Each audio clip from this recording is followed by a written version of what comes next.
Êtes-vous prêt à découvrir les secrets de ce que les femmes désirent vraiment chez les hommes? Aujourd'hui, nous allons nous plonger dans les 5 qualités masculines que les femmes adorent. Il est temps de passer à la vitesse supérieure et de devenir l'homme dont elles rêvent. Numéro 1. L'énergie dominante. Il est essentiel d'établir une présence forte, mais approfondissons ce que cela signifie vraiment. Avoir une présence forte englobe plusieurs éléments que nous allons aborder dans cette liste. En fin de compte, il s'agit d'être conscient, de s'affirmer avec confiance et d'embrasser son identité. Je souhaite aborder un aspect spécifique de l'énergie dominante, même si cela peut mettre certaines personnes mal à l'aise. Cependant, il est essentiel d'explorer ce sujet et de comprendre sa signification, en particulier dans le contexte des relations intimes. Avant de poursuivre, permettez-moi de préciser que je plaide en faveur de l'abstinence, principalement pour les hommes. Néanmoins, je reconnais que tout le monde ne choisira pas cette voie et que certains peuvent trébucher en cours de route. Les imperfections font partie de l'être humain. Bien que l'idéal soit d'attendre le mariage, je reconnais qu'il n'est pas toujours possible de le faire. Par conséquent, si vous avez des relations sexuelles, il est important d'être conscient de la dynamique de l'incorporation d'une énergie plus dominante dans la chambre à coucher. Permettez-moi d'expliquer pourquoi cette discussion est essentielle.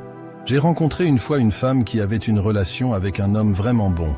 Il la traitait bien et répondait à ses besoins dans tous les domaines, sauf dans la chambre à coucher. Elle a avoué qu'elle l'aimait et qu'elle ne voulait pas le quitter. Mais sa passivité dans ce domaine l'a poussée à chercher satisfaction ailleurs. L'infidélité n'est jamais justifiable.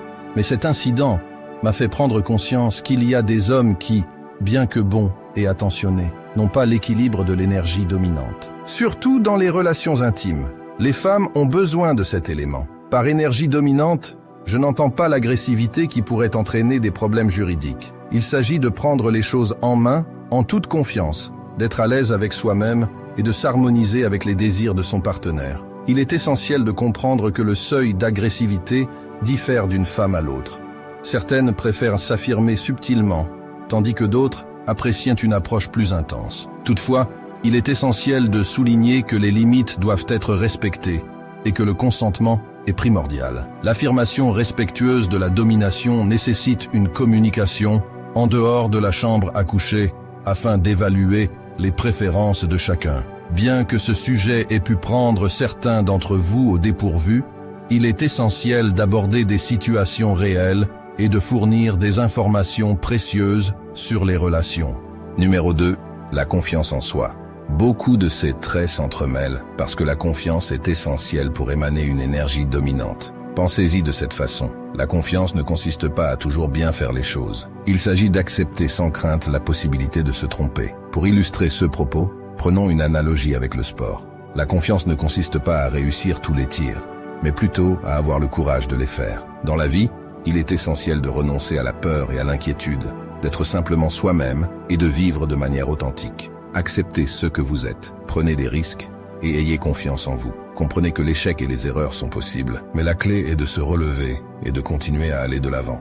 Ce niveau de confiance rayonne d'une énergie masculine qui attire les femmes et renforce les relations. Si l'objectif n'est pas de poursuivre plusieurs femmes, il s'agit de favoriser une relation épanouissante avec l'une d'entre elles. Pour développer la confiance en soi, il faut faire preuve d'introspection, identifier les raisons sous-jacentes de votre manque de confiance, comme une vie de critique ou un manque d'encouragement. Les échecs passés et les blessures non résolues peuvent également nuire à la confiance en soi. Il est essentiel de guérir de ces expériences. N'oubliez pas que la confiance en soi est essentielle pour une meilleure qualité de vie et que les femmes apprécient vraiment les hommes. Numéro 3. L'esprit de décision. J'ai lu un jour que l'incapacité à prendre une décision pouvait peser lourd dans la vie. Avez-vous déjà été dans une situation où vous essayez de savoir quoi faire, mais vous n'arrivez pas à vous décider? Cette situation peut durer des jours. Et pendant ce temps, vous avez l'impression qu'un lourd fardeau pèse sur vous. Cela peut vous déprimer et tout gâcher. Mais lorsque vous prenez enfin une décision, c'est comme si un poids vous était enlevé des épaules. Vous vous sentez beaucoup mieux et tout semble à nouveau normal. C'est pourquoi il est important d'être quelqu'un qui sait prendre des décisions. Quelqu'un qui peut se décider rapidement, mais sans se précipiter. Prenez le temps de réfléchir à différentes choses et de faire des recherches. Si vous êtes en couple, écoutez l'avis de votre partenaire et discutez avec lui. Mais vous devez être capable de prendre une décision. L'indécision peut vous faire paraître faible et affecter votre entourage, en particulier votre partenaire. Plus tôt vous prendrez une décision, mieux ce sera pour tout le monde. Et si vous croyez en Dieu, la prière peut vous aider à prendre des décisions plus rapidement. Personnellement, j'ai constaté que la prière et l'écoute de ma voix intérieure m'ont aidé à prendre des décisions plus rapidement. Que j'ai raison ou tort n'a pas d'importance. Ce qui compte, c'est de suivre ce que je crois être bon pour moi. Cette approche me permet de prendre des décisions plus rapidement et d'avancer plus vite. Et plus nous avançons vite, plus nous pouvons réaliser des choses et voir des progrès. Il ne s'agit pas seulement d'avoir raison, il s'agit de continuer et de faire les ajustements nécessaires en cours de route. Numéro 4, s'affirmer.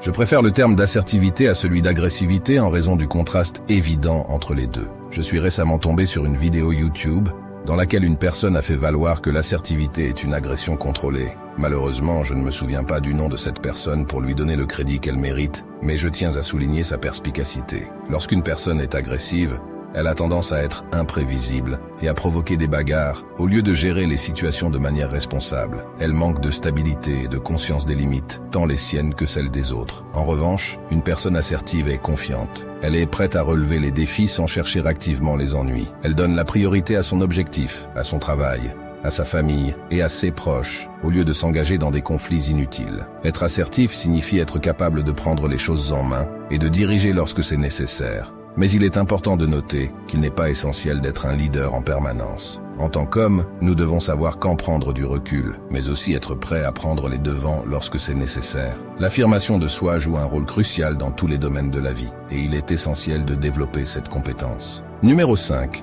Être un homme de parole. Ne faites pas partie de ces personnes qui se contentent de parler de faire quelque chose, mais qui ne passent pas à l'action. Si vous n'êtes pas en mesure d'aller jusqu'au bout, il est préférable de ne pas faire de promesses en l'air. Il est tout à fait normal de reconnaître ses limites et de savoir ce que l'on est capable de faire. Dans les relations amoureuses en particulier, il peut être frustrant pour les femmes de devoir constamment rappeler à un homme qu'il doit tenir ses engagements et de se heurter à l'inaction ou à des retards prolongés. Lorsque vous êtes en couple ou que vous sortez avec quelqu'un, il est important d'apprendre à ne pas faire de fausses promesses dans le seul but d'apaiser votre partenaire. Si vous ne voulez vraiment pas faire quelque chose, il est préférable d'être honnête à ce sujet plutôt que de faire de fausses promesses et de ne pas y donner suite. Cela ne nuit pas seulement à votre crédibilité, mais affaiblit également votre position à ses yeux. En outre, si vous savez qu'une tâche prendra du temps, il vaut mieux le dire d'emblée plutôt que de fixer des attentes irréalistes. Même si cela n'est pas toujours bien perçu, il est essentiel de fixer des lignes directrices claires et de s'y tenir. N'oubliez pas que les actes sont plus éloquents que les paroles. Il est donc essentiel de soutenir ce que vous dites.